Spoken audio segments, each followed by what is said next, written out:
So what led to the first witch hangings in America? Well, superstition played a significant role in the lives of early American colonists in the 1600s, deeply intertwined with their religious beliefs and worldview. Early colonists were primarily Protestant Christians who believed in the world of supernatural forces, that both the divine and the demonic were constantly at work. Their worldview was shaped by the idea that everything, good or bad, happened for a reason, either as God's will or the devil's influence.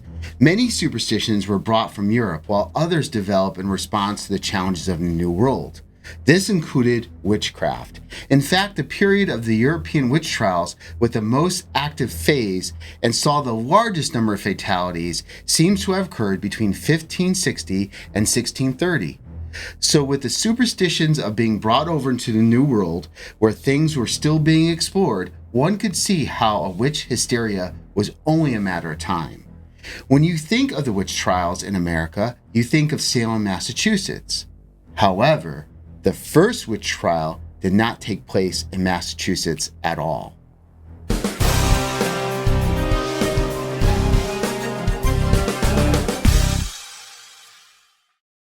Before we dive into the first witch trial and where it all happened, our Crime Force AI investigation team will give us some common superstitions of that time in the colonies. Hello, everybody. Some common superstitions of that time in the colonies included belief in witchcraft and its ability to cause harm to people, livestock, and crops. The power of curses, particularly those attributed to Native Americans. Omens and predictions, such as the belief that a woman's skill in tending a hearth fire could predict her future husband's character.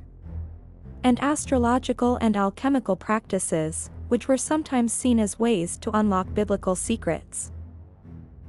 As to the impact on daily life, superstitions influenced various aspects of colonial life. Sabbath observance became strictly enforced, with activities like travel, drinking, and gambling prohibited on Sundays. Natural phenomena were often interpreted as signs from God or the devil. Medical treatments sometimes incorporated superstitious practices alongside herbal remedies. While superstition was widespread, its specific manifestations varied between colonies due to differences in religious denominations, ethnic backgrounds, and local experiences. For example, the fear of witchcraft was more pronounced in New England than in some southern colonies. It should be pointed out that the colonies had other issues, like people suing each other, trying to get property, and the influenza epidemic. Now, as far as witchcraft goes, the fear of witchcraft was particularly prominent. Colonists believed that witches could cause harm through supernatural means, a concept known as maleficium. Yeah, and this fear led to witch trials, though that they were less frequent and severe in most colonies compared to the infamous Salem witch trials in 1692 and 1693. And the first hanging occurred back in 1647 in a place where Chirac and I live, less than 20 minutes away, Hartford, Connecticut.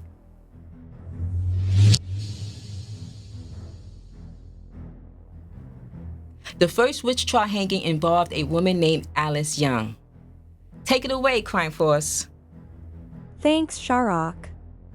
Alice Young was born around 1600 in England and later immigrated to Windsor, Connecticut in the 1630s. She was married to John Young, a landowner and carpenter who purchased property in Windsor in 1641. The couple had one daughter named Alice. Accusation and execution. On May 26, 1647, Alice Young was hanged in Hartford, Connecticut after being convicted of witchcraft. She was approximately 32 years old at the time of her execution. Very little is known about the specific charges against her or details of her trial, as no records have survived.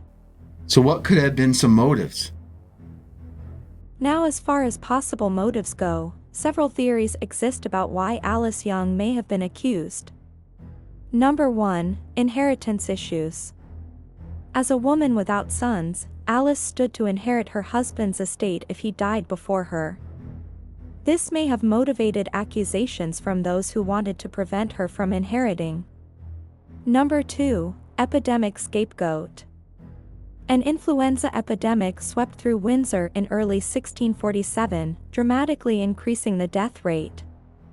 Alice may have been blamed for the deaths, especially if she was a local healer unable to prevent them. And number 3. Random selection. Given the high death toll affecting even wealthy families, Alice may have been chosen at random as a scapegoat by prominent community members. Alice Young's execution predated the more famous Salem witch trials by 45 years. Her daughter, Alice Young Beeman, was also accused of witchcraft 30 years later in Springfield, Massachusetts, but was not executed. In February 2017, over 360 years after her death, Alice Young was officially pardoned and exonerated by the Windsor Town Council in a unanimous resolution. Alice Young's execution marked the beginning of witch hunts in colonial New England, leading to further accusations and executions in the following decades. Her story serves as a stark reminder of the dangers of superstition and scapegoating in times of crisis. Were there any other cases in Connecticut before the Salem witch trial occurred? We'll take a look. Oh, thanks. I bet you I can find information on this first. Huh? That's cheating. Okay, I found something.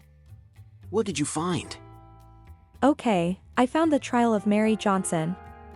Mary Johnson was a servant working in Wethersfield, Connecticut in the mid-1640s. Her troubles began around 1646 when she was accused of theft while working as a house servant in Hartford. After moving to Wethersfield, Johnson was again accused of thievery. She was brought before the local minister, Samuel Stone, who punished her by whipping. During this ordeal, Johnson made a startling confession. She revealed that she was discontent with her many chores and that a devil was wont to do her many services. Under pressure and likely after extended whipping, Johnson confessed to being guilty of witchcraft. She admitted to uncleanness with men and devils, and even to the murder of a child. Curiously, she was not charged with murder or adultery but instead with familiarity with the devil. Johnson was convicted on December 7, 1648, making her confession the first recorded admission of witchcraft in Connecticut. She was sentenced to death for her alleged crimes. After her conviction, Johnson was imprisoned in Hartford. It was discovered that she was pregnant, which delayed her execution. She gave birth to a son while in jail awaiting her fate.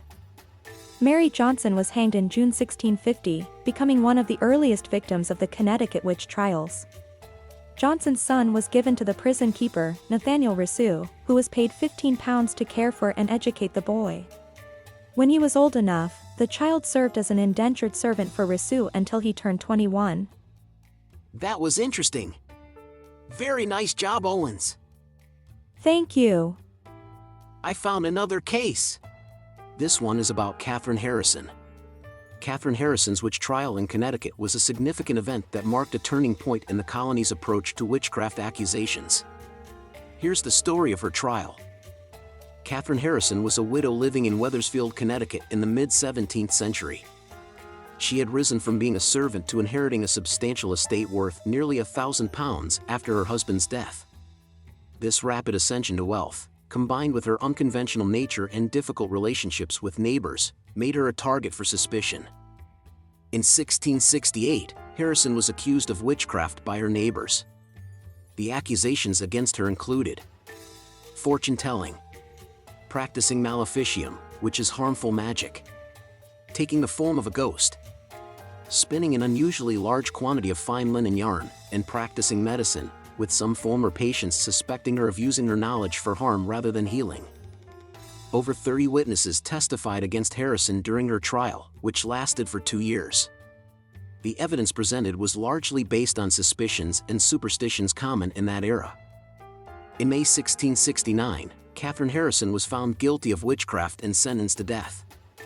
However, her case took an unexpected turn when it was referred to a special session of the Connecticut General Assembly. the verdict was to be decided by Governor John Winthrop Jr. and his assistants. This development proved fortunate for Harrison, as Winthrop was known for his skepticism in witchcraft cases. He had a history of avoiding involvement in witch trials and sentencing. Harrison's case prompted a significant revision of Connecticut's trial law. It marked a shift from relying on single witness testimony to requiring multiple corroborating testimonies in witchcraft cases. This change reflected a growing skepticism among Connecticut magistrates towards witch hunts. As a result of these changes, Katherine Harrison's death sentence was overturned, and she was released. However, for her own safety, she was recommended to leave town. Harrison subsequently moved to Westchester in the New York colony, which was more tolerant of alternative religious beliefs. I have to admit, Agent Wells, that was a great find. So let's now talk about what happened at the end of these trials. By 1663, the witchcraft trials in Hartford were beginning to wind down, due in no small part to the return of the governor of the Connecticut colony. John Winthrop Jr. Winthrop was generally regarded as New England's quintessential adjudicator of witchcraft cases, due not only to his status as the son of the governor of Massachusetts, but also to his first-hand knowledge of natural magical practices associated with alchemy, a mystical form of chemical experimentation. Because of his experience with alchemy, and having seen John Dee and Robert Flood, two major influences in Winthrop's studies, stand against false accusations of witchcraft, Winthrop often involved himself in witchcraft cases to ensure that the accused were not executed. His return and involvement in the trials ushered in a period of increasing skepticism towards accusations of witchcraft, and in 1669, it was Winthrop's court that established that multiple witnesses needed to bear witness to the same act of witchcraft simultaneously. This significantly stemmed the flow of accusations, and despite a minor panic during the Salem crisis later, no witches were executed in Connecticut after Katherine Harrison's release in 1670. And here's some additional information as to the aftermath of these witch trials. On October 6, 2012, descendants of the executed petitioned the Connecticut government to posthumously pardon the victims, but the motion was not passed. In 2007, Addie Avery communicated with the British government in an attempt to acquit the convicted witches. Addie Avery was the descendant of Mary Sanford, who was executed for dancing around a tree while drinking liquor. Avery has also been involved in many theatrical performances about the Connecticut witch trials, like The Witching Hour. On February 6, 2017, the town of Windsor unanimously passed a resolution to symbolically clear the names of the town's two victims, Alice Young and Lydia Gilbert. A documentary about the passage of this resolution entitled Delayed Justice, Windsor Atones for Its Witch Trial History, produced through Windsor Community Television, can be accessed through Internet Archive. Several individuals arranged memorial services for the victims of the witch trials in Windsor in June 2017. The memorial for Connecticut's witch trial victims marked the 370th anniversary of Alice Young's execution. On May 10, 2023, the Connecticut House of Representatives voted 121 in favor and 30 against, in order to exonerate 12 people who were convicted of witchcraft in the colonial era. On May 26, the Connecticut State Senate voted 33-1 to pardon the same group on the 376th anniversary of the first witch hanging in New England, that of Alice Young. Great summary, but I still found the information first. Thanks, you win this time, but I'm stepping it up for next time. I'm looking forward to it. Looks like our crime force agents are very competitive. Yeah, they are. Hey, what did you think about that whole thing that all these first witch hangings happened actually in our home state of Connecticut? I didn't realize that. I've heard about the first one, Right. about Alice Young, but I didn't know about these other cases. Neither have I. And I guess the reason why we have not heard about it, if you think about it, is 1692. A lot of recordings didn't happen back then, right? I mean, I go back to my ancestors, whereas there's not a lot of information that's at that time period. And speaking about time periods and all that, I found it very odd that they waited till like 2014, 2017, meaning, later into the 21st century to have them pardoned from like all those hundreds of years ago. Exactly. That was kind of bizarre, but I'm kind of glad that they did. It was a good gesture for sure. When we went to Salem, Massachusetts last year around Halloween time, That was fun. and maybe we'll post. I know we had in that episodes, but for all our new people, maybe we'll tack that at the end of this video. So stay tuned for that. We'll give you some sights and sounds of when we went to Salem, Mass. But you could tell too, they did something similar, but I think it was much earlier than the ones in Connecticut. And I don't think Connecticut get recognized for that I call it mini hysteria now. Exactly, the mini hysteria did not get recognized, and that's because a lot of people probably didn't know about it, right? Yeah. So that's one reason why things is not recognized, because it's like in the unknown area versus the known area. Like I was just reading, they didn't have too much data on it. No, and for those folks thinking, well, geez, it looks like they kind of squashed it here in Connecticut. Why did it kind of in Massachusetts, years later, start back up again? Well, it's not like today with the internet, that's for sure. And even no TV, no radio. I mean, things took a long time, and every little village or area was very segregated at the time. So news traveled, but not that fast. And, sometimes over the years, things kind of fade a little bit and come back. But, kind of a scary time. The America was still building up. There's a lot of, as they said, hysterias of different types. You had illnesses that people weren't used to. You still had those things from Europe coming in. You had different cultures that provide their own, I could say, scary tales or myths and legends and things like that. So a big, people's imagination runs wild. Yeah, I definitely have to agree with that. And then also, like, it happened in the North colonies, but it definitely didn't push down to the South. That was interesting too. Not until much later. But what's really interesting is that for those that are watching, stay tuned, because in that south part of the United States, we're going to be talking about voodoo and voodoo crimes. So that's coming up. So we're covering this one, but that's a great segue, Shirok, and talk about what's going on with the voodoos. And we're going to have film footage of that when we go to New Orleans as well. That's going to be exciting. Stay tuned. And thank you so much for watching. Crime Force did a good job, our AI investigation team. And until next time. Studio 7-0. Right here in Salem, Massachusetts, you can see these stones right here. These stones represent each person that lost their lives based on the Salem, Massachusetts witch hysteria. And one of these is with the name Giles Corey. He was unusual because unlike the other 19 people, he was actually pressed to death by stone.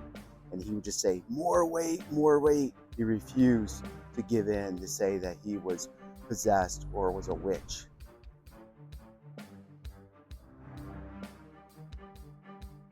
Over here is the Hawthorne Hotel, and it's known to be one of the most haunted places in Salem, if not the most haunted hotel. And basically, like, some examples are on the 6th floor, there's a lot of hauntings. Room 325 is known to be faucets turning off and on, people hearing weird noises.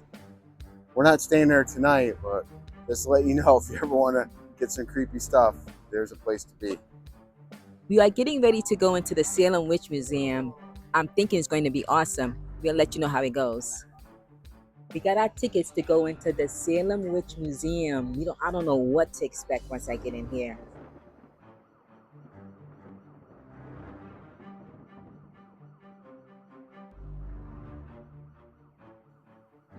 After coming out of the Salem Witch Museum, it was amazing. There's a lot of things I learned about Salem that I didn't know before. It's a go see.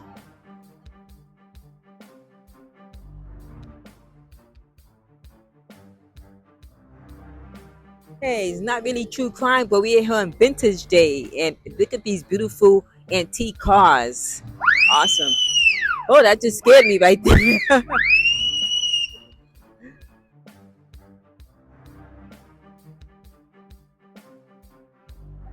And the surprises just keep on coming. We got music here. There's a lot going on in Salem, Massachusetts. You gotta come on down at some point and check all the stuff out.